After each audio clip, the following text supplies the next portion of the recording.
Abra sua Bíblia, por favor, em Romanos, no capítulo 6.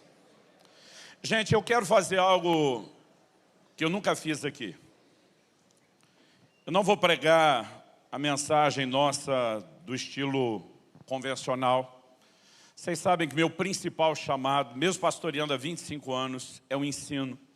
E Deus tem colocado no meu coração um encargo muito forte, de espalhar uma mensagem. Chegou na mão de vocês um livro intitulado O Impacto da Santidade. E eu preciso agora convencer você a ler essas 344 páginas. Eu quero usar meu tempo aqui encorajando você, resumindo talvez o que de mais importante a gente tem ali. Porque muitas vezes, num evento como esse, a gente está focado nas palavras de motivação, de encorajamento, de ajuste, né, da visão. No entanto, o ajuste doutrinário é tão essencial quanto. Nós precisamos entender exatamente qual é a nossa responsabilidade, não só do que devemos viver, mas do que devemos produzir na vida dos nossos discípulos. Santidade não é um assunto periférico na Bíblia, não é um assunto secundário. Ele é central, ele é essencial. No entanto, o que eu vejo nos nossos dias é uma grande confusão de gente falando coisas desconexas, né? Verdades que são parte de um todo, mas apresentadas sozinhas de forma isolada. Elas não estão nos guiando para o lugar certo. Eu quero tomar a liberdade, em vez hoje de pregar, de dar uma aula, de fazer aquilo que talvez eu mais gosto, que eu mais fui chamado a fazer, que é o ensino bíblico. Então eu gostaria de, embora para alguns possa parecer a princípio que nós estamos chovendo no molhado, o apóstolo Paulo, ele escreve aos Filipenses e diz: eu não canso de vos dizer as mesmas coisas. Em Hebreus capítulo 2, a Bíblia diz: importa que nos apeguemos com mais firmeza às verdades ouvidas. Uma geração tem sido fragilizada pelo ego dos pregadores que não querem repetir mensagem. E porque eles estão preocupados com a sua imagem, a verdade deixa de ser fortalecida. Paulo escreve em 1 Coríntios 15 e diz: eu quero vos lembrar o evangelho que eu vos anunciei. Ele está dizendo: nós vamos recapitular tudo de novo. E ele vai naquilo que parece o óbvio. O Senhor Jesus por nós morreu, o Senhor Jesus ressuscitou conforme as Escrituras. E eu quero fazer algo parecido com a doutrina da santificação. Então vamos lá para Romanos capítulo 6, versículos 22 e 23. Esses serão aqui o nosso ponto de partida. Eu estou usando a maior parte do tempo aqui a Nova Almeida atualizada. Caso você perceba uma palavra ou outra diferente. O texto sagrado diz assim: agora, porém, libertados do pecado, transformados em servos de Deus, o fruto que vocês escolhem é para a santificação. E o fim, nesse caso, é a vida eterna. Porque o salário do pecado é a morte, mas o dom gratuito de Deus é a vida eterna em Cristo Jesus. A NVI diz: mas agora que vocês foram libertados do pecado e se tornaram escravos de Deus, o fruto que colhem leva à santidade e o seu fim é a vida eterna. Nesse texto, o apóstolo Paulo faz uma declaração que eu entendo ser muito importante. Ele trabalha o que eu chamaria dos tempos distintos da salvação e da própria santificação. Nós precisamos entender a visão de santificação completa. E esse é o assunto que eu quero abordar aqui hoje. Santificação completa não é apenas aquela santificação integral. Em 1 Tessalonicenses 5, 23, o apóstolo Paulo diz: e o Deus da paz santifique o vosso ser inteiro. O que é o ser inteiro? Ele diz: e o vosso espírito, e alma, e corpo sejam conservados irrepreensíveis até a vinda de nosso Senhor Jesus. Mas com a ideia de santificação completa, eu não quero apenas falar do seu ser inteiro, do seu ser completo, mas de uma visão e de um projeto que Deus tem, que tem começo, meio e fim. E nesse projeto todo, que tem começo, meio e fim, nós temos na palavra de Deus tempos distintos: passado, presente e e futuro. Nesse texto de Romanos 6, 22, Paulo consegue falar dos 3 tempos juntos.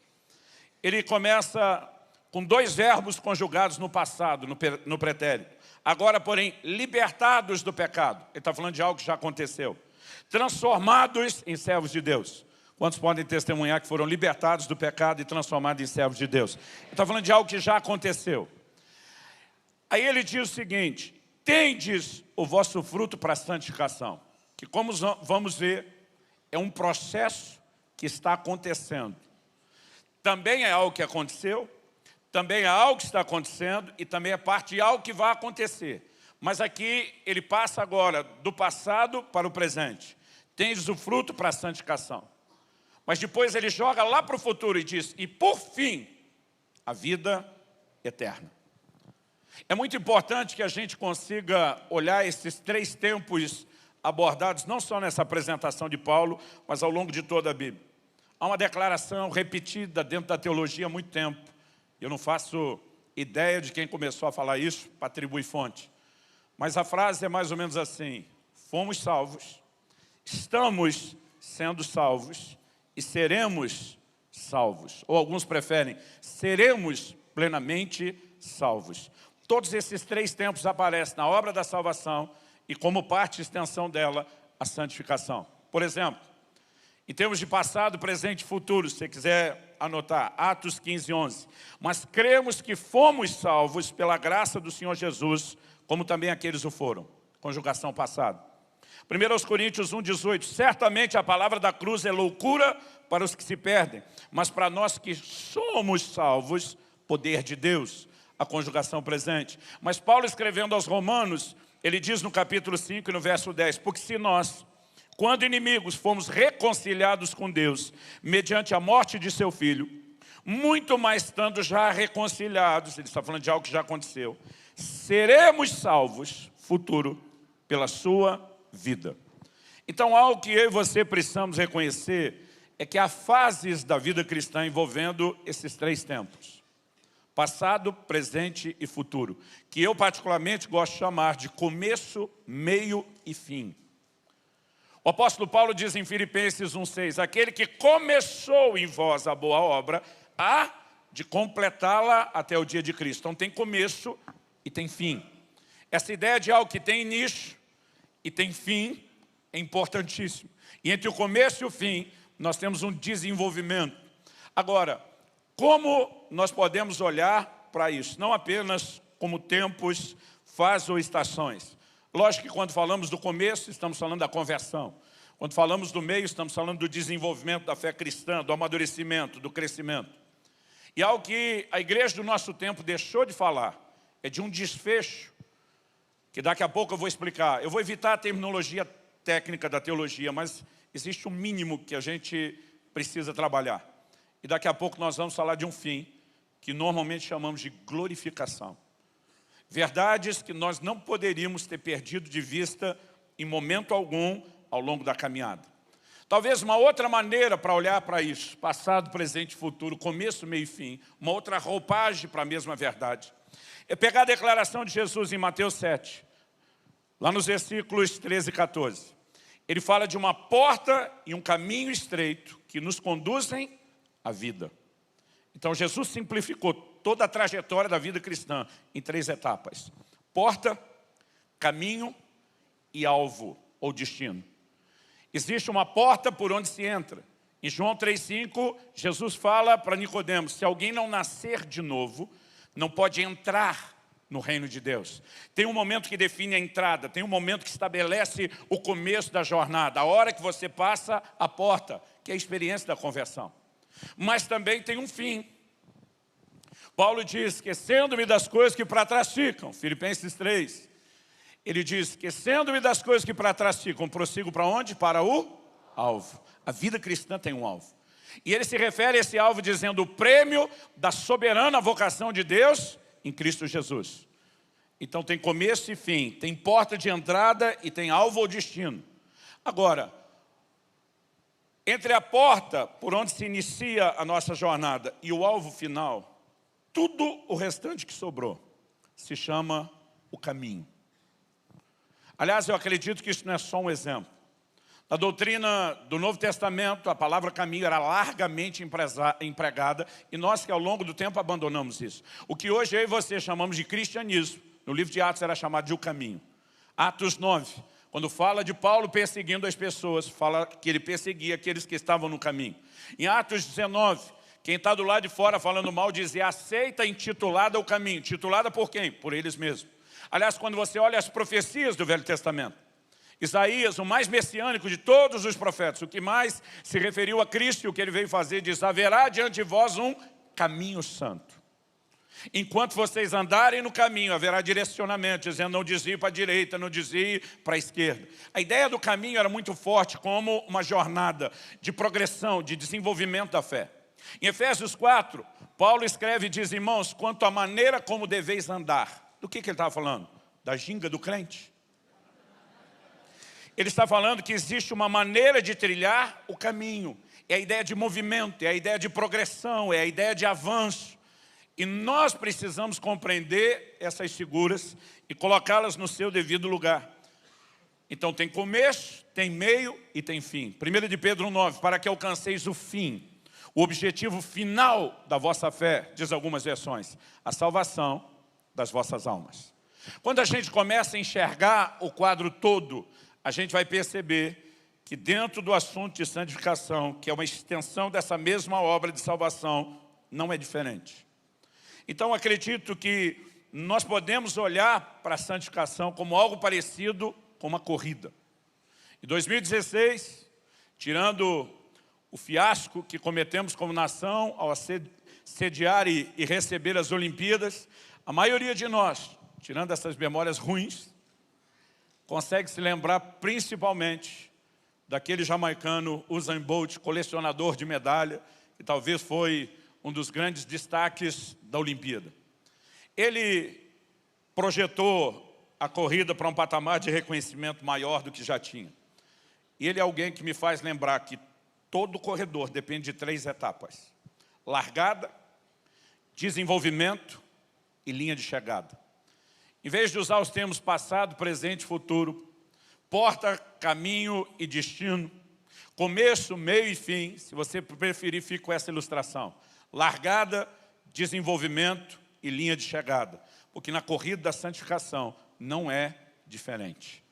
Então, com isso em mente, eu gostaria de chamar sua atenção para o fato de que há pelo menos 3 tempos ou 3 processos distintos da obra da santificação. E de vez em quando eu vou pedir para você repetir uma coisa ou outra. Às vezes as pessoas dizem, pastor, esse negócio de repetir é espiritual. Eu digo, não, é didático. É só para te ajudar a lembrar algo. Então, eu olho para a palavra de Deus e eu quero usar uma terminologia já estabelecida ao longo dos séculos entre os ensinadores da palavra de Deus, de que nós temos pelo menos 3 etapas da santificação. Santificação inicial, a largada, o começo, a porta, o passado, pelo menos a forma como nós nos referimos ao que já aconteceu na nossa vida.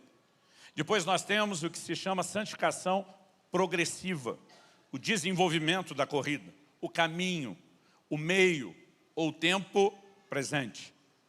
E nós temos uma santificação final, que pode ser vista como o alvo, pode ser vista como o fim, pode ser vista como o futuro, como aquilo que nos aguarda. E nesses 3 momentos, nós temos a palavra de Deus falando de algo específico em cada um deles. Eles não concorrem, eles se complementam. Em 1 Coríntios, no capítulo 6, no versículo 11, depois do versículo 9 e 10, Paulo falar de um monte de prática de pecado e dizer que quem as comete não vai herdar o reino de Deus. Ele diz, e tais fostes alguns de vós. Mas ele diz, mas vós vos lavastes. Mas ele diz, mas fostes santificados, mas fostes justificados em o nome do Senhor Jesus e no Espírito do vosso Deus. A frase usada ali é, fostes santificados.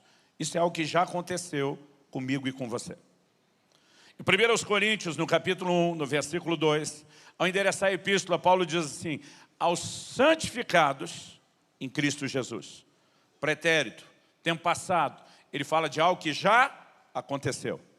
Mas no mesmo versículo 2 de 1 Coríntios, ele diz: aos santificados em Cristo Jesus, chamados para ser santos.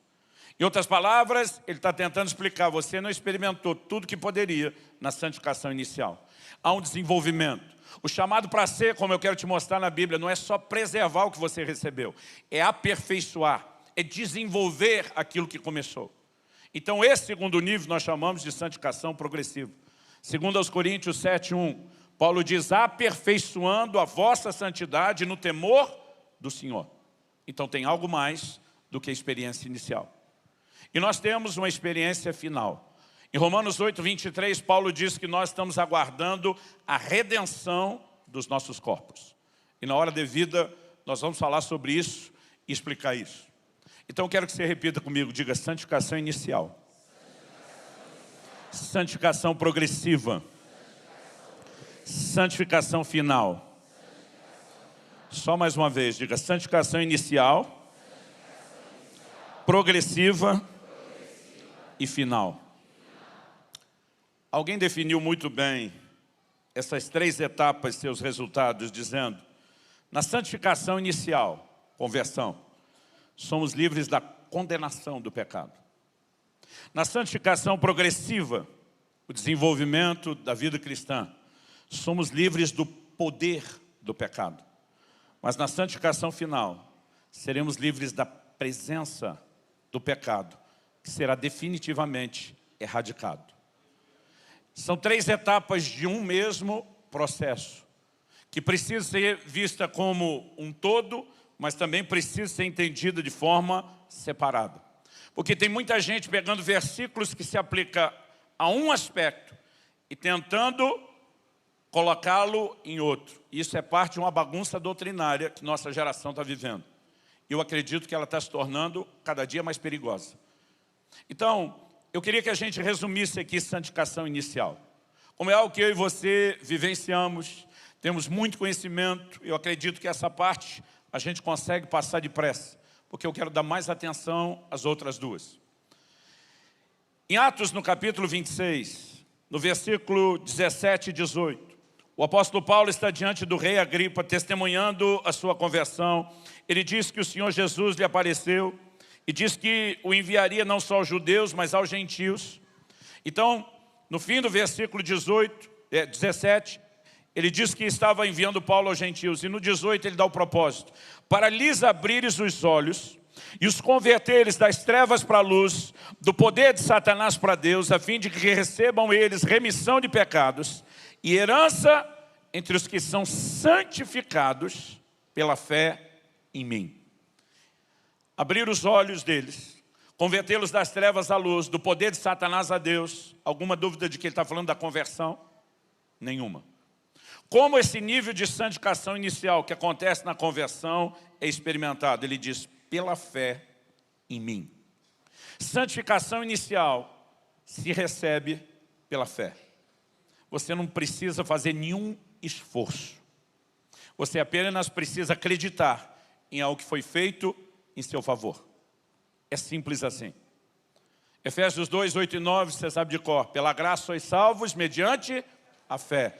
Isso não vem de vós, é um dom de Deus. Não vem das obras, para que ninguém se glorie. Eu costumo dizer que esse ato de fé é, na verdade, uma apropriação que conduz você ao que me permita falar assim, a materialização de um propósito divino e eterno. Em Efésios, no capítulo 1, no versículo 4, a Bíblia diz que Deus nos escolheu nele antes da fundação do mundo. Você lembra que antes de criar o homem, Deus primeiro criou o mundo. Mas antes da fundação do mundo, portanto, antes de criar o homem, Deus nos escolheu nele com um propósito específico. O texto diz: para sermos santos e irrepreensíveis. Nós não podemos olhar para isso e deixar de entender que ser santo é o propósito de Deus para mim e para você antes da criação. É o grande projeto de Deus. Nós não estamos falando de um assunto periférico. Nós não estamos falando de um opcional na vida cristã. Nós estamos falando de algo central no propósito eterno de Deus. Então diga comigo: Ele me escolheu nele antes da fundação do mundo. para que eu fosse santo e irrepreensível. Então, o momento da santificação inicial, pela fé, nós nos apropriamos e começamos a vivenciar a materialização de um plano e de um projeto eterno. Agora, o que eu e você precisamos entender é que existe algo mais do que a experiência de santificação inicial na conversão.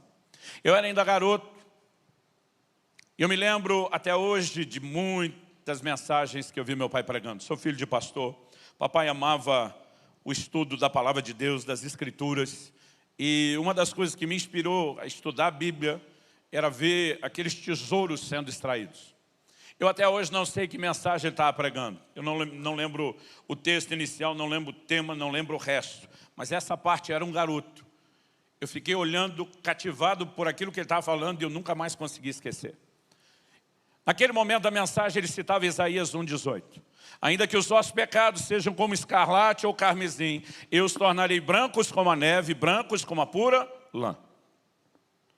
Escarlate e carmesim não fala apenas de cores fortes. Fala de dois elementos usados na tintura de tecido que era praticamente impossível ser removido. Hoje, com toda a tecnologia de reagentes químicos, de sabão, detergente, toda a química que nós temos de alta tecnologia, já seria difícil lidar com isso.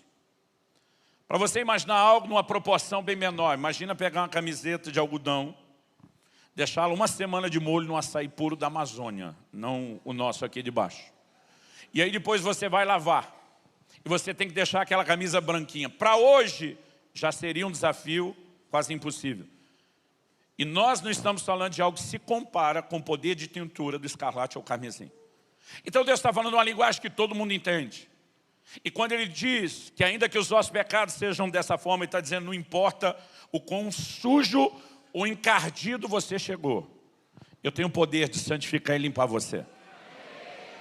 Mas o que chamava minha atenção era papai explicando, mas Deus não deu só 2 exemplos de tintura, Ele deu 2 exemplos de brancura.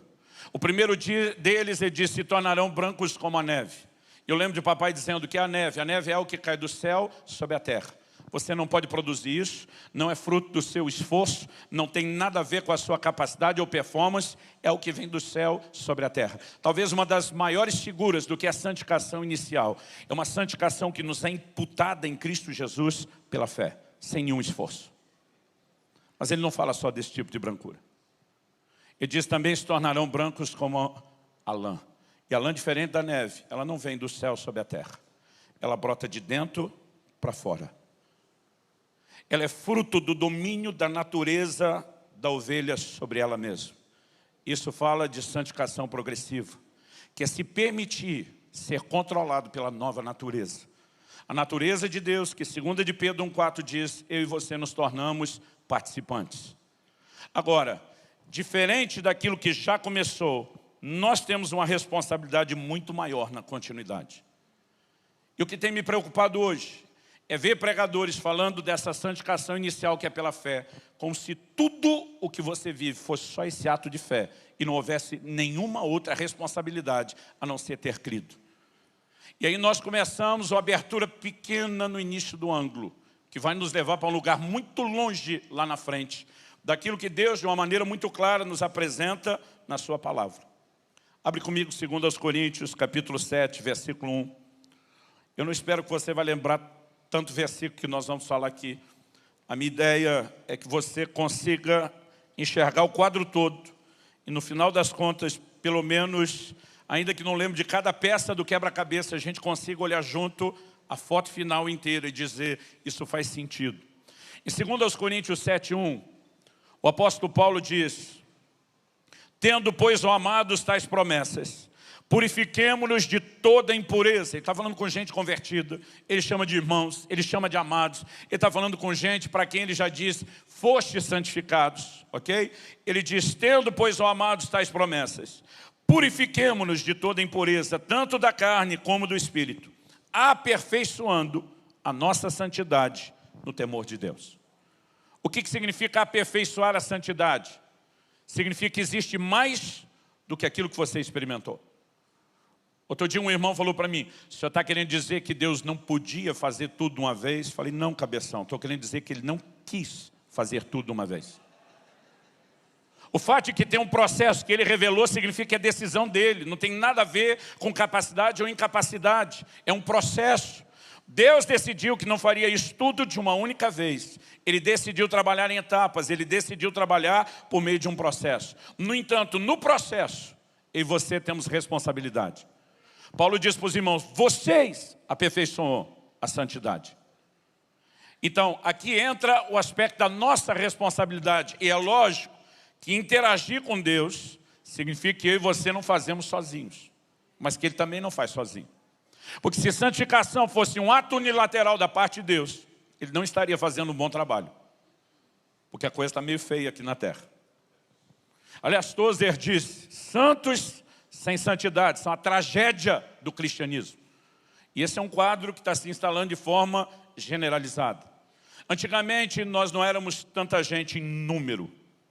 Não fazíamos tanto barulho em tantas esferas da sociedade. Mas onde tinha um crente, a chance dele ser um crente de verdade, dele ser piedoso, dele ter um bom testemunho, era gigantescamente maior do que é hoje. Enquanto nós vemos o Evangelho avançando na nação, eu fico agradecido. Mas em nome da conversão, às vezes eu acredito que nós estamos tendo uma popularização de algo que não está sendo entendido, nem vivido e praticado como deveria. E a nossa responsabilidade, não apenas entender e praticar a doutrina, mas colocar as pessoas debaixo do nosso cuidado dentro desse trilho. Então vamos falar um pouco do processo. Abra comigo em Hebreus 10:10. Só para deixar claro que tem a diferença entre aquilo que já aconteceu e o que vai acontecer. Eu não quero ser exaustivo. Você pode depois ter muitos detalhes lá no livro do Impacto da Santidade. Mas aqui em Hebreus 10:10, o escritor diz, nessa vontade é que temos sido santificados. Ou como diz a NVI, fomos santificados. Ele está falando de algo que já aconteceu. Nessa vontade é que temos sido santificados. Então ele afirma, mediante a oferta do corpo de Jesus Cristo, uma vez por todas. Depois de falar dessa oferta, que foi feita uma vez por todas, nos versículos 11, 12, 13 e 14, ele vai justificar só a afirmação de uma oferta feita de uma vez por todas. Vamos continuar lendo. Ora, todo sacerdote se apresenta dia após dia, a exercer o serviço sagrado e a oferecer muitas vezes os mesmos sacrifícios que nunca, jamais podem remover pecados. Jesus, porém, tendo oferecido para sempre um único sacrifício pelos pecados, assentou-se à destra de Deus, aguardando daí em diante até que os seus inimigos sejam postos por estrado dos seus pés. Essa informação é importante, aguardando que os inimigos sejam postos por estrado dos seus pés, mas nós não vamos explorar agora. Guarde em algum lugar, em algum departamento da sua cabeça, que isso é importante, a gente volta depois. 14. Porque com uma única oferta, aperfeiçoou para sempre quantos estão sendo santificados. Com uma única oferta, aperfeiçoou para sempre.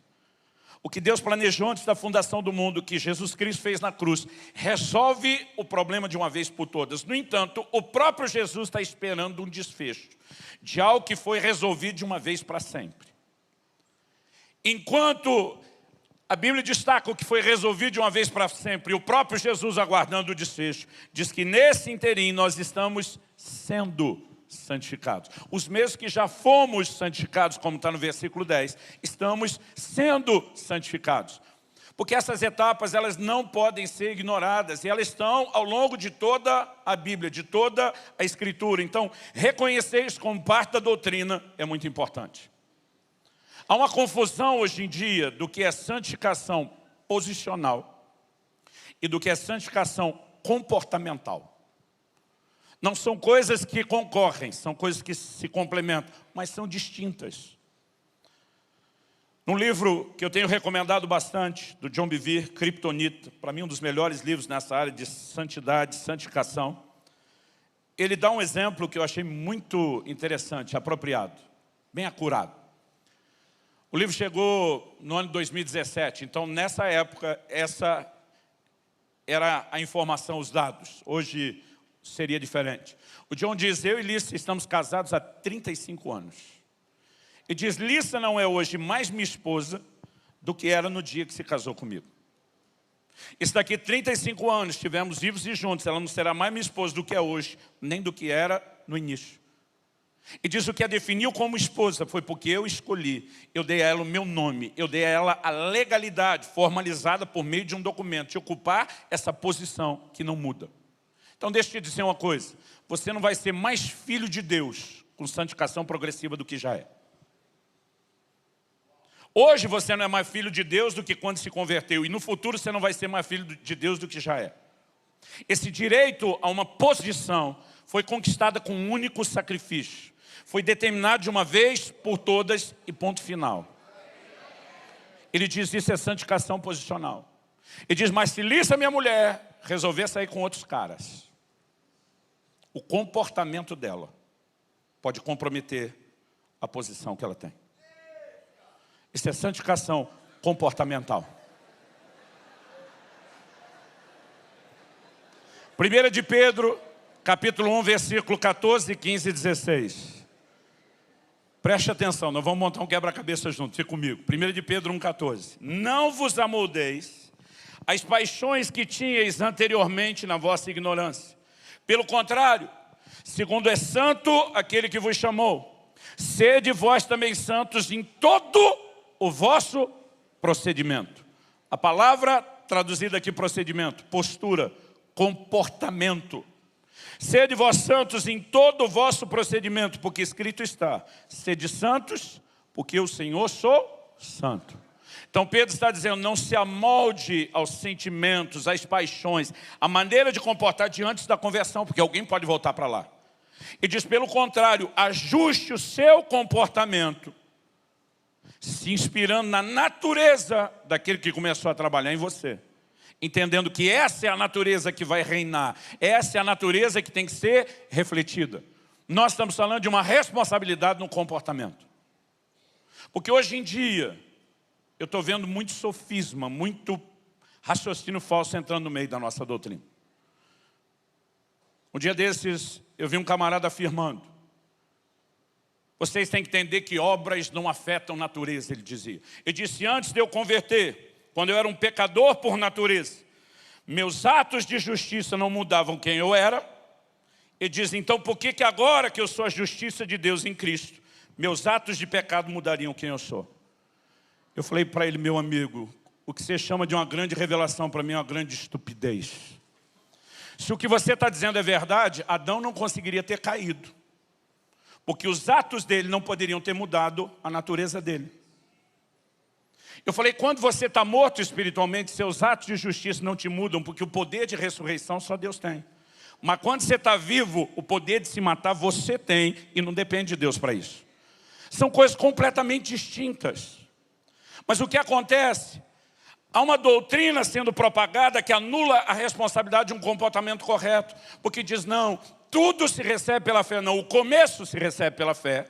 O comportamento é uma extensão de fé. Paulo escreve aos Romanos e diz que a justiça de Deus se revela de fé em fé. Não é apenas a fé inicial, há uma progressão em toda a responsabilidade do seu comportamento. Há uma fé que se expressa por meio de obras. E nós não podemos simplesmente engolir que você pode viver e se comportar de qualquer forma, de uma maneira tão contraditória a um ensino tão claro da palavra de Deus. Quem está entendendo, diga amém. Efésios capítulo 4, abra comigo lá. Versículo 17. Efésios 4, 17.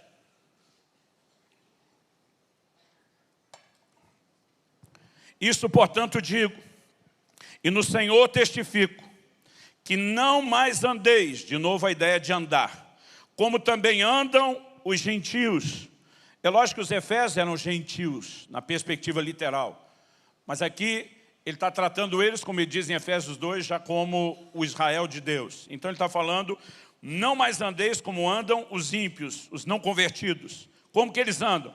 Na vaidade dos seus próprios pensamentos, obscurecidos de entendimento, alheios à vida de Deus por causa da ignorância em que vivem, pela dureza do seu coração, os quais, tendo se tornado insensíveis, se entregaram à dissolução para com avidez cometerem toda sorte de impureza. Mas não foi assim que aprendestes a Cristo. Gente, vamos parar e prestar atenção no que era a doutrina e o discipulado dos apóstolos. Não foi assim que vocês aprenderam a Cristo. Não era apenas o sacrifício na cruz que era pregado. A maneira de viver Cristo, depois de abraçar o sacrifício da cruz, era claramente ensinado. E ele diz o seguinte: se é que de fato tendes ouvido, e nele foste instruído, segundo é a verdade em Jesus, no sentido de que, quanto ao trato passado, essa palavra aqui traduzida, trato, no original grego é anastrofe, a mesma que Pedro cita como procedimento e comportamento. Significa modo de vida, conduta, comportamento, postura. Então, no sentido de que, quanto ao comportamento passado, vos despojeis do velho homem, que se corrompe segundo as concupiscências do engano. Guarde essa frase. Velho homem se corrompe. Ele não fala só de ter sido corrompido. E vos renoveis no espírito do vosso entendimento, ou dependendo da versão da mente, e vos revistais do novo homem criado segundo Deus, em justiça e retidão, procedentes da verdade. Muitas vezes nós falamos que deixar o velho homem vestir o novo é algo que acontece automaticamente na conversão. Se fosse, por que ele está mandando os convertidos fazerem isso? Despojar do velho homem, revestir do novo, é um ato para quem já creu e já foi santificado inicialmente. E como isso é aplicado? Como você faz isso? Outro dia eu vi um irmão fazendo um ato profético. Ele estava largando o velho homem e vestindo do novo. Eu falei, se fosse todo dia pular de um para o outro, simbolicamente era tão mais fácil. Era só a gente fazer o teatro. Como você se despoja de um e como você se veste de outro? Só continuar lendo. Por isso, verso 25. Deixando a mentira, fale cada um a verdade com o seu próximo, porque somos membros uns dos outros. Do que ele vai falar? Comportamento. Irai-vos e não pequeis, e não se ponha o sol sobre a vossa ira, nem deis lugar ao diabo.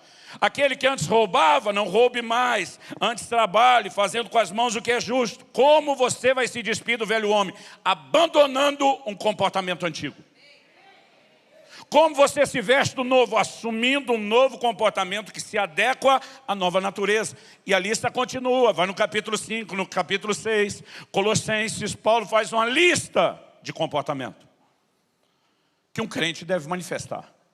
Então nós não podemos simplesmente jogar fora a responsabilidade de um comportamento correto. Nós precisamos entender que isso é a essência da santificação progressiva. O nosso comportamento tem que ser afetado. Embora a gente tenha a responsabilidade de viver o que a Bíblia chama de domínio próprio, eu quero deixar claro, para você não me bloquear aí antes de chegar lá, que você não vai fazer isso sozinho e você precisa da ajuda de Deus. Mas eu também quero deixar claro que Deus não vai fazer isso sozinho, porque Ele decidiu que você cooperaria com o processo. Então, como Deus não falha na parte dele, eu quero concentrar o esforço na nossa responsabilidade. Porque se a coisa não está boa como deveria, você acha que a culpa é de quem? Nessa sociedade entre nós e Ele. Então, com isso em mente, vamos voltar aqui e considerar mais algumas coisas. Em Romanos 12, a Bíblia diz, transformai-vos pela renovação da vossa mente. A responsabilidade de transformação é nossa, o poder é dele. Mas porque eu me transformo, porque eu tenho que usar aquilo que ele disponibilizou, eu tenho que entender a minha responsabilidade, usar os recursos que ele colocou diante de mim. A palavra traduzida ali, transformai-vos, no original grego é metamorfose, fala de uma transformação mediante processo. Aquela lagarta que vira borboleta, ela passa por uma metamorfose. E eu e você, apesar de estarmos dizendo que na conversão a gente já deixou de ser lagarta e virou borboleta, eu quero te dizer, ainda tem uma metamorfose acontecendo. Paulo escreve e diz em 2 Coríntios 3,18, que todos nós, com o rosto desvendado, somos transformados de glória em glória, em glória, ele parou na segunda, em glória, até... Qual o propósito final dessa transformação? A imagem do Senhor Jesus. Já chegamos lá? Então nós não subimos todos os níveis de glória. Então nós não vivemos toda a transformação. Mas porque o nosso evangelho pega uma transformação momentânea, onde o crente talvez mude 68% do comportamento dele no dia da conversão, a gente passou a tratar disso como sendo aceitável. Porque a gente não consegue entender as etapas e nem a distinção entre os processos. Aliás, já que mexi nisso, de que não só somos transformados de glória em glória, de que ela é progressiva, mas já que mexi no ponto que talvez seria o centro de tudo aqui. O Espírito nos transforma de glória em glória na imagem do Senhor Jesus. Há um ponto central na pregação do Evangelho que foi abandonado pela maioria das igrejas e dos pregadores. Em Romanos, no capítulo 8, a palavra de Deus diz no versículo 29, aos que dantes conheceu, também os predestinou. Essa palavra predestinou significa destinou de antemão. Outro dia um irmão chegou para mim e falou, pastor, o senhor crê na predestinação? Eu falei, claro que creio, está na Bíblia. O que se entende por ela é outra discussão. Então não é porque a gente não concorda com um tipo específico de definição que não exista o conceito de predestinação. Ele diz aos que dantes conheceu, sem discutir o assunto, nós temos uma dica do que Pedro diz lá na frente, eleito segundo a presciência. Ele diz também os predestinou, destinou de antemão. Então Deus tinha um destino claro. Qual era o destino claro? Aos que dantes conheceu também, os predestinou, para que fôssemos conformes à imagem de seu Filho Jesus. No que se resume o projeto de Deus? Nós temos 2 versículos até agora que se casam. Efésios 1:4, antes da fundação do mundo, nos escolheu nele para ser santos e irrepreensíveis. E agora diz que ele nos predestinou para sermos conformes à imagem de seu Filho. Pastor, é um ou é outro? Os dois são a mesma coisa. Ser santo e irrepreensível é ser conforme Jesus, porque ele é a definição de quem viveu o propósito de ser santo e irrepreensível. Isso não é, repito, um ponto secundário na nossa doutrina. 1 de João 2,6, quem diz estar nele deve andar como ele também andou. O padrão do cristianismo é reproduzirmos a natureza, o comportamento e o exemplo de nosso Senhor. 1 de Pedro 1,21 fala de andarmos nas suas pegadas. Está falando de alguém que deixou um rastro e a gente vem atrás colocando o pé exatamente no lugar por onde ele andou. Agora, talvez haja um outro texto que explique isso melhor e que a gente tem que ignorar. Vá comigo em 1 Coríntios capítulo 15. 1 Coríntios capítulo 15. E dá uma olhadinha comigo a partir do versículo 45 até o 49. Aqui o apóstolo Paulo diz, pois assim está escrito, o primeiro homem, Adão, foi feito alma vivente. Quem é o primeiro homem? Gênesis diz, Paulo repete, o primeiro homem é Adão, foi feito alma vivente. Mas ele diz, o último Adão, porém, é espírito vivificante. Assim como há um primeiro, há um último Adão. Quem é o último Adão? Vamos esperar o texto responder, por mais que você já saiba. 46, mas não é primeiro o espiritual, e sim o natural, depois o espiritual. Em ordem cronológica de aparecimento, o espiritual não veio primeiro, foi o natural. O espiritual veio depois.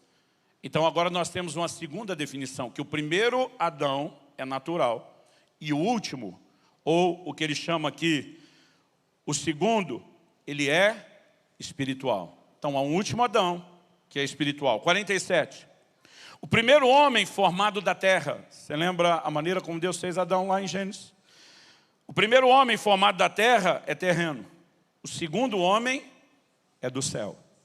Já dá para entender quem é o último Adão, quem é o segundo homem. O Emanuel, o Deus conosco. O Deus encarnado.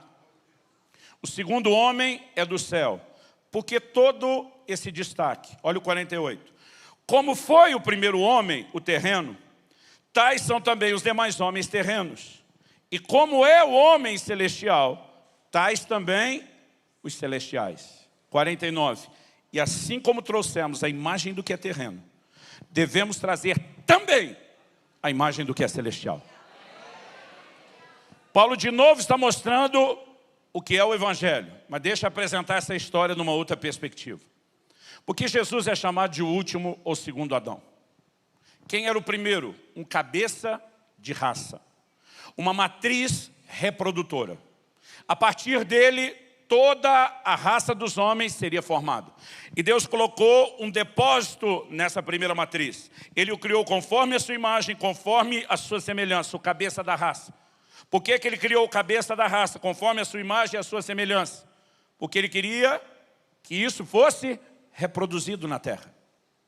Quando Adão pecou, ele não criou um problema só para a vida espiritual dele. A matriz reprodutora foi comprometida e o problema se tornou de todos nós. Romanos 5,12 diz, por meio de um só homem, uma clara referência a Adão, entrou o pecado no mundo, através do pecado a morte espalhou a todos os homens. Como que ela espalhou? Como um vírus pelo ar? Não. Pela reprodução da matriz defeituosa. Então Deus precisa consertar o problema. Ele não envia Jesus apenas para morrer na cruz, para perdoar os meus e os seus pecados. Jesus não veio só perdoar ou tratar da consequência do que o primeiro Adão fez. Jesus veio ser um novo cabeça de raça. Uma nova matriz reprodutora, porque a primeira estava estragada. Então ele vem para ser a próxima matriz, que vai reproduzir aquilo que já era o plano de Deus antes da fundação do mundo e antes de Adão. O Evangelho não é só perdão de pecados cometidos. É uma nova matriz estabelecida para reproduzir seres semelhantes a ela.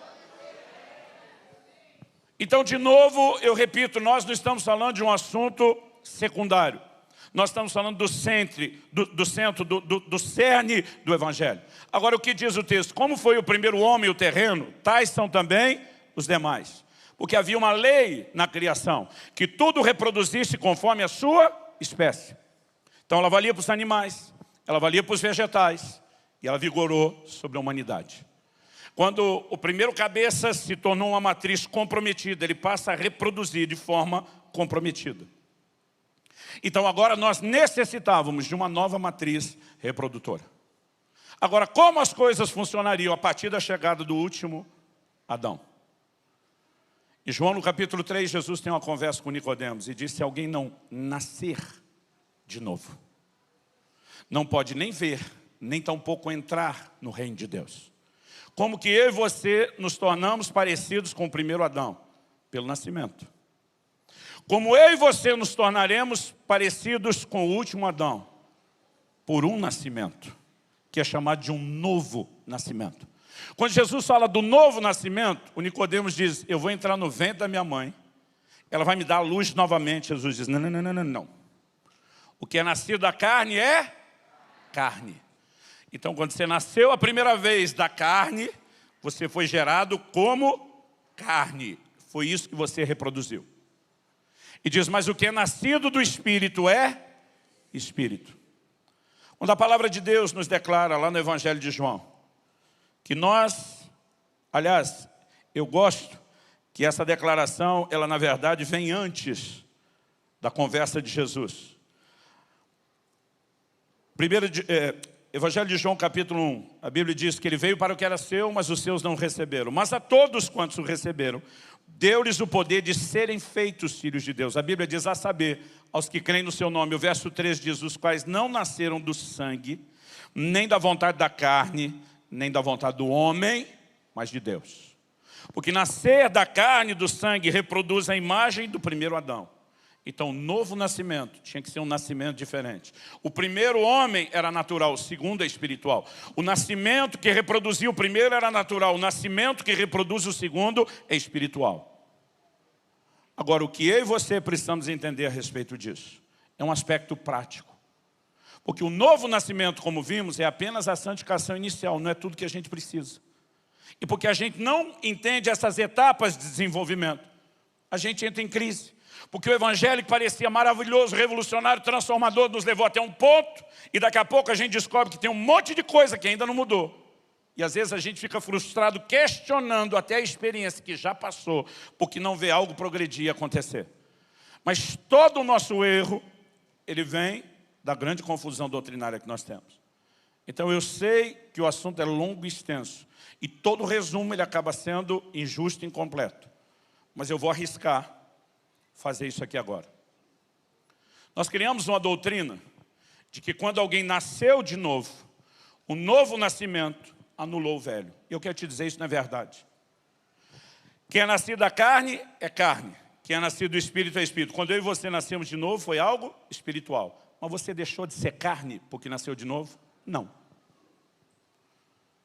Então, o problema de muito crente é que ele foi levado a acreditar que automaticamente ter nascido de novo anulava completamente o efeito do primeiro nascimento. E eu quero te dizer, isso não é verdade, não é automático.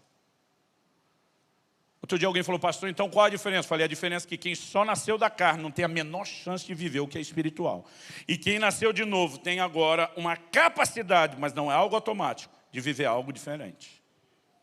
E quando você entende isso, algumas orientações bíblicas que falam sobre a nossa responsabilidade da santificação progressiva, elas começam a ficar um pouco mais claras. Há um claro confronto entre o resultado desses dois nascimentos. Em Gálatas 5,16, Paulo diz, o Espírito luta, batalha, milita, guerreia contra a carne. E a carne luta, batalha, milita e guerreia contra o Espírito. Na maioria das nossas versões bíblicas, a palavra Espírito está com E maiúsculo, como fosse uma alusão ao Espírito Santo.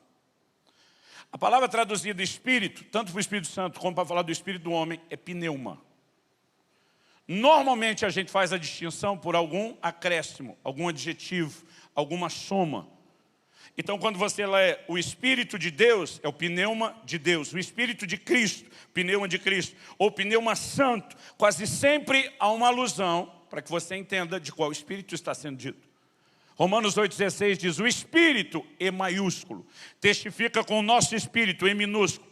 Isso é uma tentativa dos tradutores de pegar o contexto. Se no versículo 14, um pouquinho antes, ele está falando que os que são guiados pelo Espírito de Deus são filhos de Deus, então ele está falando desse Espírito. Então, o Espírito Santo testifica com o nosso Espírito, aí a palavra nossa distingue o nosso pneuma do dele.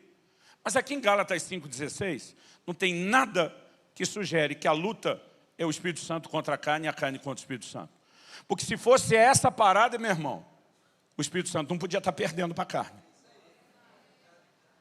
É o seu espírito nascido de novo, que tem a natureza de Deus, que vai estar em conflito com a sua carne. É uma guerra entre os dois. Se a guerra fosse do Espírito Santo, a gente podia estar deitado numa rede e estaria ganhando de goleada.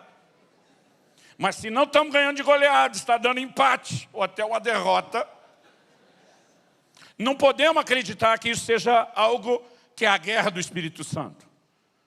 Porque a gente muda muito as coisas dentro do sentido, gente. Em 25 anos de pastorado, eu não sei dizer quanta confissão eu já ouvi na minha vida. Mas o que eu posso te dizer é que com o tempo eu aprendi que quando um crente começa por esse versículo, vem bomba. Pois é, pastor, já dizia a Sagrada Escritura, a carne é fraca. O que você acha que ele vai falar? Mas o problema é que ele está tirando do contexto. Quando Jesus fez essa afirmação, não tem nada a ver com pecado. Quando o crente vai falar de pecado, ele tinha que dizer que a carne é forte, não que ela é fraca. Se ela fosse fraca, ela estava perdendo a guerra. Não estava ganhando. Quando Jesus fala isso, ele está no Getsêmani, com os discípulos no momento de oração. Todos os 3 momentos que ele chama eles para orar, eles não aguentam e dormem. Jesus chega e diz, vigiai e orai para que não entreis em tentação. E diz, o Espírito, na verdade, está pronto. O que ele está dizendo? O seu Espírito nasceu de novo. Agora a aplicação para nós, não só para eles. Que tem o Espírito Santo, a natureza de Deus em você. Ele quer orar, ele quer buscar Deus, ele quer ler a Bíblia. Ele está pronto para tudo que é espiritual. Mas a carne é fraca. Esse sono de vocês não é só necessidade de repouso. É uma carne que se indispõe contra o ambiente da glória, que vai matá-la. É isso que Jesus está falando. Irmão, o cara trabalha o dia inteiro, bebe água que nem um camelo, não precisa ir no banheiro. Chega no culto na igreja, vai 4 vezes no banheiro na hora da mensagem. Passa a sofrer de incontinência urinária. Você vai me dizer que isso é normal? Não é. É a carne gemendo a um ambiente onde ela vai ser ferida. O cara vira à noite assistindo TV, conversando com os amigos, jogando videogame, assistindo jogo e luta, e não tem sono, mas pega na Bíblia e vai orar, tem sono. Outro dia um falou para mim, pastor, eu estava com um problema sério de insônia. Achei um santo remédio. Eu falei, qual? Ele falou, é só começar a ler a Bíblia que eu durmo. Eu falei, eu preferia você com insônia lendo mais a Bíblia, criatura. Agora, o que eu e você precisamos entender que há um contexto a ser entendido. Então essa coisa da carne é fraca, não é para o pecado, ela é fraca para buscar Deus. O seu espírito está pronto. Agora, há uma guerra. Um pende para um lado, outro para o outro. E eu e você precisamos entender como nós travamos essa batalha. Como nós lidamos com essa guerra. Então vá comigo para Romanos capítulo 7. Romanos capítulo 7. Vamos ler a partir do versículo 15. O texto diz assim: porque nem mesmo compreendo o meu próprio modo de agir, pois não faço o que prefiro, outra versão desejo, outra ainda quero, e sim o que detesto. Ora, se faço o que não quero, consinto com a lei que é boa. Nesse caso, quem faz isso já não sou eu, mas o pecado que habita em mim. Olha essa frase, o pecado que habita em mim. Irmão, há uma guerra antiga entre os teólogos sobre se Paulo está falando do velho Paulo ou do Paulo atual, do momento que escreveu. Eu queria concordar com a turma que está dizendo que é só o velho Paulo. Eu queria muito que isso fosse verdade. Mas o próprio texto não deixa a gente admitir isso. Vamos continuar lendo. Porque eu sei que em mim, isso é, na minha carne, não habita bem nenhum. Ele não está falando não habitava. Não habita bem nenhum. Pois o querer está em mim, não porém o efetuá-lo. Porque não faço o bem que prefiro, mas o mal que não quero, esse faço. Mas se eu faço o que não quero, já não sou eu quem o faz, e sim o pecado que habita em mim. Então, ao querer fazer o bem, encontro a lei de que o mal reside, não que ele residia em mim. Não, isso é coisa do velho homem. Olha o 22. Porque no tocante ao homem interior, tenho prazer na lei de Deus. Irmão, qual é o espírito não recriado que tem esse prazer na lei de Deus? Quem é a pessoa não convertida, não nascida de novo, que tem prazer na lei de Deus? Ele está falando de uma guerra entre o espírito e a carne, como ele fala em diversos outros textos. E só pode ter essa guerra porque os dois não estão como andam os gentios, separados da vida de Deus, não tem vida no seu espírito, se lançam com toda a avidez. Não existe esse dilema, essa batalha que Paulo está mencionando na vida de um incrédulo. Agora, ele diz, 23, mas veja nos meus membros outra lei, que guerreando contra a lei da minha mente, me faz prisioneiro da lei do pecado que está nos meus membros. Em outras palavras, ele está dizendo, natureza de Adão, brigando com a natureza, ou a nova natureza do Senhor Jesus. 24, desventurado homem que sou, quem me livrará do corpo dessa morte? Essa pergunta merece uma atenção enorme na resposta. Primeira parte dela, que é muito boa. O verso 25 diz, graças a Deus por Jesus Cristo nosso Senhor. Ele não está falando que a causa está perdida. Tem solução que merece a nossa gratidão e louvor pela obra de Jesus. Mas, logo depois de dizer graças a Deus por Jesus nosso Senhor, ele diz, de maneira que eu de mim mesmo, com a mente, sou escravo da lei de Deus, mas segundo a carne, da lei do pecado. Mas Paulo, o que mudou? Graças a Deus, mas você está falando do mesmo dilema. Sim, mas em primeiro lugar, ainda que haja o dilema, a velha natureza não precisa dominar. Dá para você despir-se dela e vestir-se da nova, e a nova pode dominar. A semelhança do que falamos da lã, que é o controle da natureza de Deus em nós. Eu e você escolhemos o lugar onde estaremos debaixo da influência. Então vamos continuar lendo o capítulo 8, que a gente tem essa mania de parar de ler num capítulo e pegar o outro uns dias depois. E a gente perde a ideia, a conexão. Eu era ainda um adolescente. Eu ouvi a irmã Valnice Milhomes pregando. Ela disse, você quer começar a entender Romanos? Leia no mínimo 20 a 30 vezes seguida. Eu li 50, uma atrás da outra. Porque o apóstolo Paulo, irmão, até Pedro, falando de Paulo, fala da sabedoria que lhe foi dada. Ele diz, inclusive nas suas epístolas, há pontos difíceis de entender, que os indoutos distorcem. Meu consolo é que se até Pedro achava difícil entender Paulo, nós também podemos achar. Paulo tem um raciocínio que eu vi uma vez alguém definir como esférico. Ele não é um ponto, uma linha reta. Ele, na verdade, vem em espiral. Não é esférico, em espiral. Em vez de só traçar a linha de raciocínio, todo mundo faz. Ele vem rodando em volta daquela. E ele vai mexendo num monte de assunto periférico junto, enquanto ele vai caminhando naquela direção. Então, nos capítulos 9, 10 e 11, ele abre um parênteses para mexer com Israel e os gentios. E no 12 ele volta onde ele estava no capítulo 8. Então você precisa entender o pacote todo. Então ele entra no capítulo 8 falando o que ele estava falando no 7. Agora, pois, já nenhuma condenação há para os que estão em Cristo Jesus. Porque a lei do Espírito da vida em Cristo Jesus te livrou da lei do pecado e da morte. A partir do novo nascimento, nós não estamos debaixo da sentença ou do controle da velha natureza. Não significa que é automática dissipá-lo, mas ela não precisa governar mais. Primeiro ponto. Segundo, verso 3. Porquanto o que for impossível à lei, no que estava enferma pela carne. Diga comigo, enferma pela carne. Essa definição da lei é de alta importância. Ele diz, isso fez Deus enviando seu próprio Filho em semelhança de carne pecaminosa e no tocante ao pecado. E com efeito condenou Deus, onde? Na carne, o pecado. A fim de que o preceito da lei se cumprisse em nós, que não andamos segundo a carne, mas segundo o Espírito. Outra bagunça gigantesca que tem acontecido nos nossos dias são as distinções que se fazem entre lei e graça. Irmão, eu fico assim, bolado, perturbado. Porque eu vejo os pregadores falando de um jeito que parece que do Velho para o Novo Testamento, da Velha para a Nova Aliança, Deus se converteu. Então antes ele era ruim, agora ele é bom. Antes ele era rancoroso, malvado e matador, agora ele regenerou, ele virou uma nova criatura, ele ficou bondoso e amoroso. Irmão, isso é uma afronta à doutrina bíblica. Em Malaquias, o Senhor diz, eu, Senhor, não mudo. Tiago diz, nele não há mudança nem sombra de variação. Os atributos de Deus são eternos, estáveis, permanentes, não há mudança. Então Deus não mudou de uma aliança para outra, o que mudou foi o entendimento de quem Ele é. Mas não quem Ele é, primeiro ponto. Segundo, a geração dos nossos dias está dizendo que porque o fim da lei é Cristo, não existe nenhuma lei do lado de cá. Mentira. Podem não estar tentando mentir, está equivocado, mas estão pregando uma mentira. Hebreus diz que quando a mudança de sacerdócio, ele está falando das duas alianças, a mudança de lei. Então guarde essa frase, mudou a lei, não ficou sem lei.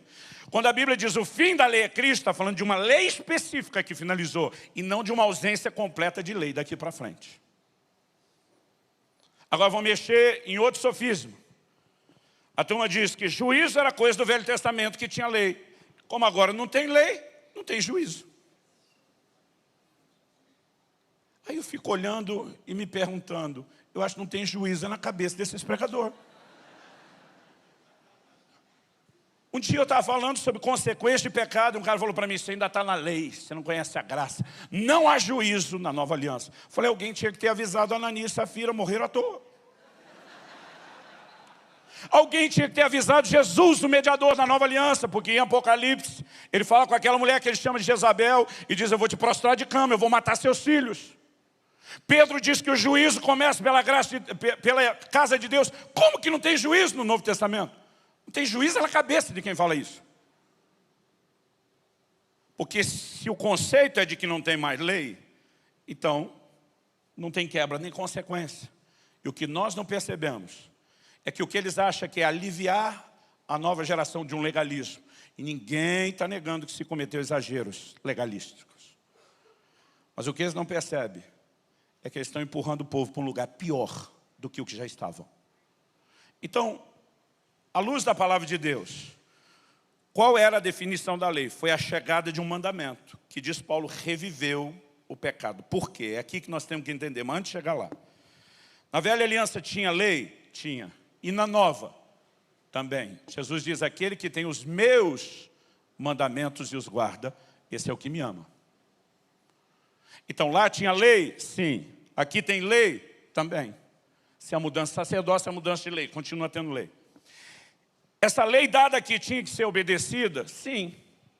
E aqui na nova aliança? Também. Paulo 2 vezes em Romanos fala da obediência da fé. Então, é para ser obedecido. Aqui, na velha aliança, a lei que foi dada para ser obedecida, quando não era obedecida, tinha consequência? Juízo? Tinha. E aqui? Também. Então, qual a diferença entre lá e aqui? Entre antes e depois? Entre antiga e nova aliança? É que aqui a Bíblia diz que a lei estava enferma pela carne. A incapacidade do homem de obedecer a Deus floresceu. Porque ele estava preso a a uma natureza adâmica, sem nenhum recurso celestial, que lhe desse o poder de viver e praticar isso. E quando nós somos transicionados para a graça é a maior fonte empoderadora para se viver santidade que o homem jamais conheceu. Mas o que deveria ser o que turbinaria a minha e a sua obediência, está virando justificativa para a desobediência. Olha como é contraditório isso. Então, o ensino da graça hoje em dia começou a ganhar contornos mais ou menos assim. Deus olha para o coitado do crente, que não consegue vencer o pecado, está lá sentado chorando, então Deus senta do lado dele, abraça e diz: crente, eu te entendo, nem eu consigo te mudar. Eu entendo a sua dor. Se nem eu posso te mudar, quem é que vai te mudar? Você que não é. Você é um caso perdido, então você não vai conseguir vencer. Mas eu estou aqui para te apoiar. Eu te amo mesmo assim, não importa como você se comporte. E que Ele ama, irmão, é verdade. O que a gente precisa separar na doutrina são duas coisas que são bem distintas. Meu filho uma vez chega em casa com um boletim de nota escolar. E eu sei que tinha nota vermelha. Não só porque minha esposa acompanhava e já tinha me dito, mas eu era o causador. Levei ele numa viagem que eu queria que ele estivesse comigo. Ele perdeu matéria, quando chegou teve uma prova surpresa, não deu tempo. Ele ficou com a nota vermelha. Mas ele chega esse dia, ele está apavorado, ele está tremendo. Eu sei que ele está morrendo de medo de ter que dar a notícia. Eu falei: filho, qual a razão de tanto medo? Ele mal conseguia falar. Eu falei: para, eu sei que você está com um boletim aí, com nota vermelha. Eu falei: primeira coisa que tu precisa saber, menino, é que eu não te amo pelo que você faz. Eu te amo por quem você é. Nada que você faça de bom vai fazer com que eu te ame mais. Nada que você faça de ruim vai fazer com que eu te ame menos. Eu não te amo pela sua performance. Eu te amo por quem você é. Você é meu filho, ponto final. Pensa numa cara de alívio que foi entrando. Mas depois pensa numa cara de malandragem que foi vir no lugar da de alívio. Quase como quem diz: então liberou geral? Eu falei: mas se você quiser me agradar, a conversa é outra. Irmão, Deus ama a todos. A Bíblia diz: nós éramos seus inimigos e Ele nos amou. Só que a Bíblia diz que os que estão na carne não podem agradar a Deus. Mas Ele ama quem está na carne. E o miserável vai para o inferno, mesmo sendo amado por Deus. Nós não estamos discutindo o amor de Deus. E amor de Deus não é algo que se conquista por merecimento. Agora, agradar a Deus tem a ver com comportamento. A Bíblia diz: sem fé é impossível agradar a Deus. Deus ama o incrédulo? Ama. Mas porque Deus o ama, ele será salvo? Não. Dá para entender a diferença? Então, nós começamos a pregar a graça como fosse Deus dizendo: eu te amo de qualquer forma, não importa o que você faça. Isso é verdade. Mas para Deus o que você faz importa. Porque Ele tem um projeto eterno para mudar o seu comportamento. Então como que o que você faz não importa? Agora, o que eu e você precisamos entender, que a graça tem que parar de ser pregado como uma desculpa para continuar pecando. Tito 2,11, a graça se manifestou trazendo salvação a todos os homens, ensinando-nos que, renegadas as paixões, as impiedades mundanas, vivamos no presente século de forma sóbria, justa e piedosa, aguardando a manifestação da vinda de nosso Senhor Jesus. A mesma graça que tira o homem do pecado o ensina a viver longe dele. Então nós precisamos entender o que é a graça. Porque essa distinção de tentar explicar a lei de uma forma, a graça de outra, bagunçou todo o entendimento do processo. Irmão, sabe qual é o nosso problema? A gente acha que graça é só para pecado cometido. Hebreus capítulo 4. Depois de falar que Jesus é o nosso sumo sacerdote, diz no 14, diz no versículo 15 de Hebreus 4, que nós não temos um sumo sacerdote que não possa compadecer-se de nós. Antes nós temos alguém que foi tentado em todas as coisas, mas sem pecado. Duas coisas: ele se compadece de você e da sua luta. O Evangelho de João diz que ele não precisava que ninguém desse testemunho acerca do que era o homem ou do que havia no homem, porque ele sabia muito bem o que havia no homem. Ele te entende não apenas porque é o Deus onisciente, mas porque esteve no seu lugar e viveu o seu dilema. Agora preste atenção. Ele venceu o pecado. E aí o verso 16 diz: acheguemo-nos, portanto, por causa disso, tanto porque Ele compadece, como porque Ele tem vitória. Acheguemo-nos, portanto, ao trono da graça. A palavra trono implicava necessariamente, antigamente, em juízo. O que era o trono? Era o assento dos reis e governantes. É onde hoje eles sentariam para assistir televisão ou comer? Não. É onde eles sentavam para as audiências públicas. Desde a antiguidade você vê Jetro falando com Moisés. Moisés passava o dia sentado e o povo de pé, porque quem julga está em posição de autoridade, senta, e quem vem para ser julgado fica em pé. Só que o autor de Hebreus chama o trono de graça. Ele está dizendo que você não está chegando diante dele para ser julgado. Você está chegando para ser socorrido, para ser ajudado. Gente, isso é fantástico. Agora, acheguemos-nos, portanto, ao trono da graça, a fim de que encontremos socorro e misericórdia em ocasião oportuna. Quando é a ocasião oportuna? Só depois que já caímos? Jesus diz, vigiai e orai para que não entreis em tentação. E diz, você pode ter uma oração que se antecipa ao mal e te leva a vencer antes dele chegar. Jesus nos ensinou uma oração diária, o pão nosso de cada dia nos deu hoje. Então, Pai Nosso é uma oração diária. E amanhã eu oro de novo, e depois de amanhã, outra vez. Nessa oração diária, ele nos ensinou a dizer, não nos deixe cair em tentação, mas livra-nos do mal ou do maligno. 99,9% dos crentes que eu conheço não ora para vencer a tentação. O assunto da tentação só vem para a oração depois que ele caiu. A gente não se antecipa. E ele está dizendo, eu estou aqui para te socorrer, mas você tem que vir buscar o socorro. Nós nos achegamos ao trono da graça. O trono não é volante, andando por aí, batendo de porta em porta, perguntando, vai querer graça para vencer o pecado hoje? Hoje não, Senhor, muito obrigado. Amanhã passo de novo para ver se eu estou bem. Não é assim que funciona. Ele diz, eu estou à sua disposição, mas você vem a mim.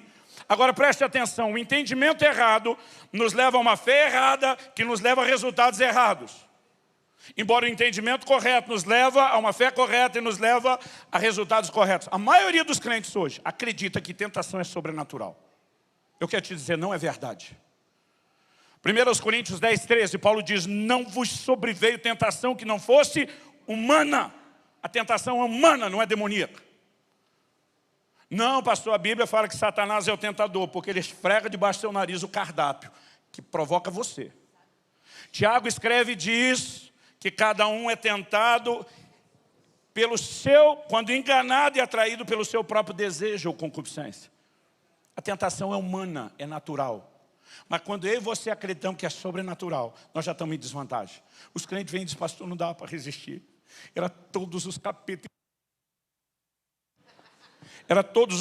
capiroto, inferno, tudo junto, assim, uma nuvem demoníaca me empurrando. Na hora que eu vi, eu estava lá. Irmão, quem é que ganha essa briga? Aí a gente acredita que a tentação é sobrenatural e o escape natural. Quem que acredita que vai vencer isso?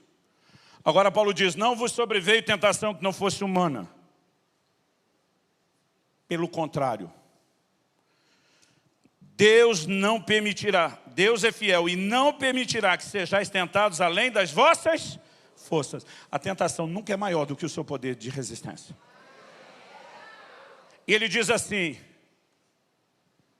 e junto com a tentação, que não é maior do que a sua força, ele vai prover livramento, de modo que você possa resistir. Sobrenatural não é a tentação, é o livramento. Mas nós decidimos acreditar que tentação é sobrenatural, escape natural. Quando a gente tinha que estar crendo que tentação é natural e o escape é sobrenatural. Irmão, é possível viver em santidade, é possível manifestar Cristo nessa terra. E se nós não começarmos a crer de forma correta, nós não vamos a lugar nenhum agora. Nós não vamos chegar lá no esforço da carne. É nossa responsabilidade, escolha e decisão mas é aí que entra o empoderamento da graça. A graça é a maior força capacitadora para vivermos em santidade. Mas nós vamos falar disso à noite. Agora, para terminar, porque eu lembrei que tinha horário. Eu só não sei qual era o horário, estou perdido, viajando de noite. Mas vamos fechar aqui só a ideia de santificação final. Volta comigo em 1 Coríntios, capítulo 15. A gente leu do 45 até o 49.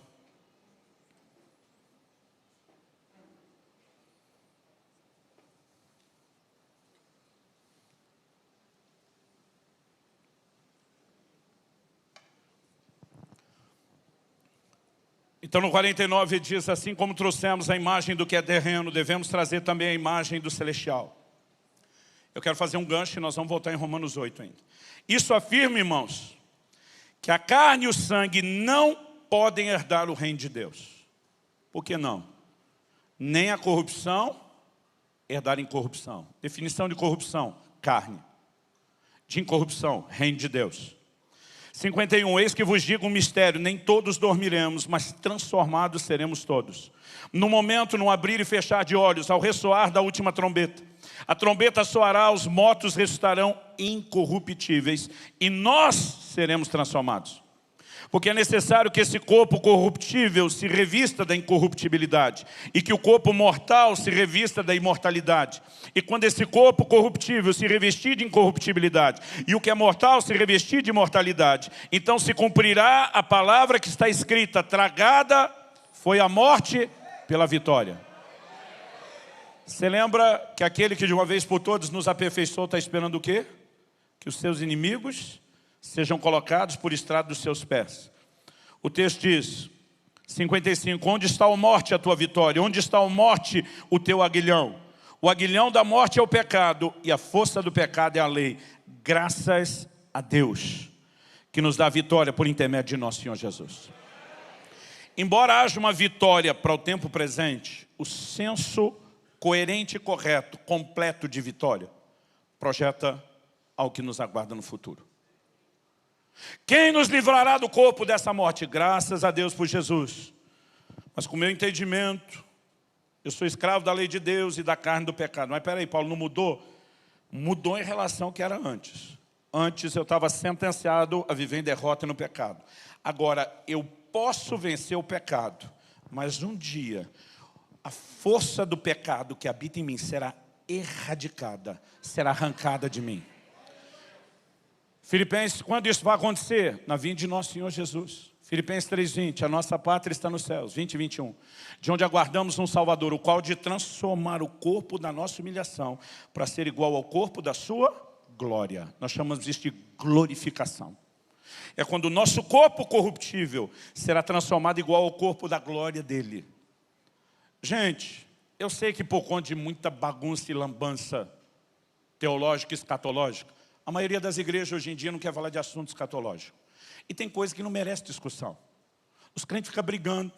Outro dia um falou, pastor, tenho certeza que eu sei quem são as duas testemunhas do Apocalipse. Falei, parabéns, nem Apocalipse diz e tu descobriu? Não, pastor, eu tenho uma teoria. Falei, qual é a sua teoria? Não tem, a Bíblia diz que aos homens foi ordenado morrer uma vez. Tem dois que não morreram. Elias e Noé foram levados. Eles têm que voltar para morrer. São esses dois. Falei, criatura. A Bíblia diz que Enoque... Eu falei, Noé, né? Enoque. Quase que entrou uma outra lambança teológica. Elias e Enoque. É que na raiz do original hebraico tem nada a ver também. Elias e Enoque, só errei mesmo. Noite mal dormida. Vamos culpar assim as sinapses neurais estão em choque. Aí ele falou isso, falei, irmão, primeiro a Bíblia diz que Enoque foi arrebatado para não ver a morte. Então onde você criou a ideia que tem que morrer, você já foi levado para não morrer. Falei, se esses dois foram levados, tem que voltar a morrer, e o resto de nós, que vai estar vivo na vinda de nosso Senhor, e a Bíblia diz, vai ser transformado. Ele falou, pois é, resolvi o problema de dois e do resto do mundo não. Falei, mais ou menos. Então, apesar de evitar essas coisas, gente, ressurreição dos mortos é rudimento da doutrina de Cristo. Rudimento. É fundamento, é base. Paulo está no Areópago, em Atenas, na Grécia, pregando para a gente não crente, que não conhece a fundamentação teológica dos judeus. E ele fala de ressurreição dos mortos. Ele estava diante de vários cenários onde está pregando o evangelho. E ressurreição dos mortos é apresentada. Nós não podemos olhar para a promessa de uma ressurreição e achar que isso é algo periférico. É parte de um desfecho. Então eu quero que com isso em mente você volte ali em Romanos, onde a gente estava, para a gente poder almoçar. Então ouça bem depressa, para a gente terminar. Romanos capítulo 8. A gente leu até o versículo 4 que a carne, a lei estava enferma por causa da carne. E foi por isso que Deus julgou o pecado na carne. O problema é a carne. E a transformação da obra redentora vai concluir esse projeto finalizando com uma transformação da carne corruptível. Aí no verso 5 ele diz, porque os que se inclinam para a carne cogitam das coisas da carne, os que se inclinam para o Espírito das coisas do Espírito, porque o pendor ou inclinação da carne dá para a morte, do Espírito para a vida. O pendor da carne é inimizade contra Deus. Ele está falando agora do presente, onde nós decidimos para onde a coisa balança. Mas olha o que ele diz no verso 11, se habita em vós o Espírito daquele que ressuscitou a Jesus, habita, no estado atual. Esse mesmo que ressuscitou o Cristo Jesus dentre os mortos, vivificará também o vosso corpo mortal. A maioria de nós acha que isso é só pelo poder do Espírito modificar a carne. É muito mais do que isso. Olha comigo o versículo 19. Ele está no mesmo raciocínio ao longo de Romanos 8. Nós só vamos pular para ganhar tempo. A ardente expectativa da criação aguarda a revelação dos filhos de Deus. Pois a criação está sujeita à vaidade, não voluntariamente, mas por causa daquele que a sujeitou, o pecado. Na esperança de que a própria criação será redimida do cativeiro da corrupção. Diga, cativeiro da corrupção. Gente, não é só o homem que está num cativeiro de corrupção. A criação. E ela geme para sair desse cativeiro de corrupção para a liberdade da glória. Observe o termo glória dos filhos de Deus. Essa glória dos filhos de Deus já está sendo vivida? Ainda não, 22. Porque sabemos que toda a criação, a um só tempo geme e suporta angústia. Irmão, olha para cá, a redenção não é só para o homem, é para toda a criação. Quando o pecado entrou, ele trouxe maldição não só para o homem, para a criação. O Senhor lança uma maldição dizendo a terra vai produzir espinhos. Quando Jesus vai para a cruz, ele usa uma coroa do quê? Ele está dizendo, estou começando a reverter o processo, não só do homem, mas de toda a terra. A promessa de que um dia haverá novos céus e nova terra, não é conto de fadas, é o desfecho da redenção que envolve a natureza. Agora a Bíblia diz que a natureza está gemendo, esperando que algo aconteça conosco primeiro. Verso 23, e não somente ela, a natureza, mas também nós, que temos as primícias do Espírito, igualmente gememos em nosso íntimo.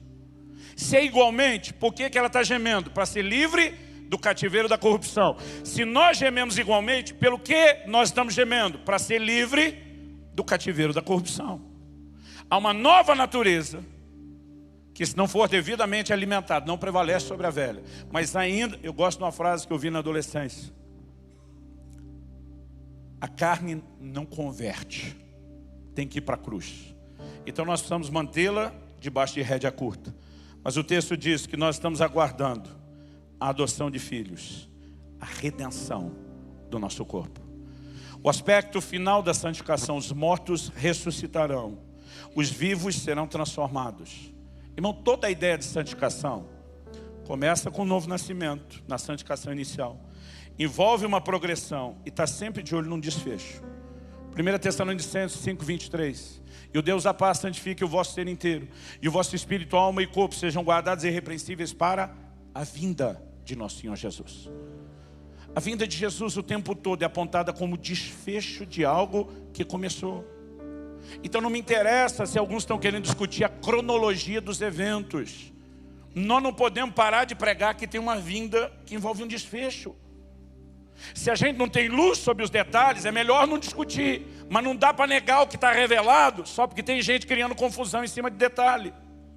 Porque na vinda dele algo vai acontecer. Na santificação inicial, eu e você fomos livres da condenação do pecado. Deus pega o nosso passado e diz, ei, não te culpo de nada. Foi um banho, uma limpeza. Isso não significa que você alcançou impecabilidade.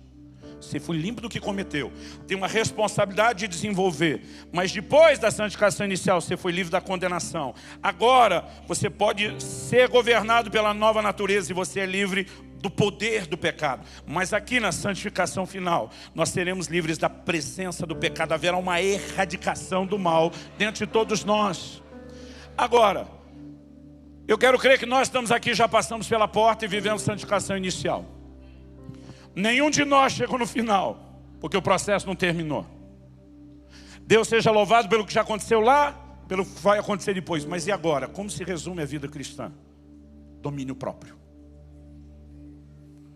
1 Coríntios 9:27, Paulo diz, eu esmurro meu corpo e o reduzo à escravidão, para que depois de ter pregado eu não venha a ser desqualificado. O que o crente precisa para andar em vitória não é só saber o que é certo e errado.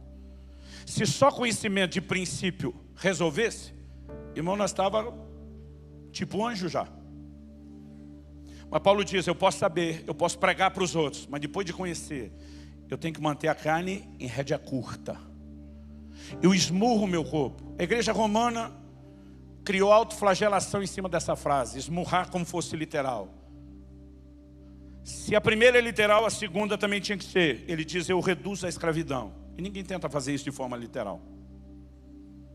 O que Paulo está falando é simbólico. Eu vou massacrar a carne. Gênesis 4, uma das primeiras menções de pecado na Bíblia. O Senhor fala para Caim, o pecado jaz à tua porta. Gênesis 4, 7. E o teu desejo será contra ti, mas a ti cumpre dominá-lo. Sua responsabilidade dominar o que nunca será maior do que suas forças. Mas Deus diz, para não deixar com risco de empate, eu te dou um escape sobrenatural. No que se resume a santificação progressiva, minha responsabilidade é aperfeiçoá-la. Eu entendo a minha responsabilidade de subjugar a carne. E eu busco os recursos da graça, em oração diária, contínua, me aproximando do trono da graça, fortalecendo a inclinação para o Espírito. Irmão, como um crente que vê horas de filme, seriado, horas de rede social todo dia, comendo tudo quanto é coisa do mundo, e malemar gasta 2 minutos se enchendo da palavra orando, acha que vai vencer essa guerra. Agora, se ela está difícil, é porque nós não fizemos a coisa certa, não porque nós não temos a provisão. É possível andar em vitória. É possível viver essa santificação no modelo de Deus. A obra completa é o que começou, o que estamos vivendo, o que vai chegar até lá. Nós vamos continuar esquecendo das coisas para trás ficam, avançando para as que estão diante de nós, sendo transformado de glória em glória na imagem do Senhor. Não há outro evangelho a ser pregado. Qualquer coisa diferente disso é um transgênico. Já foi mudado. E nós precisamos voltar à palavra de Deus. A gente está falando muito de avivamento e pouco de reforma. Nós temos que voltar aos princípios bíblicos. Aliás, não existe na Bíblia e na história algum avivamento que não deu ênfase à santidade de Deus ou ao processo de santificação.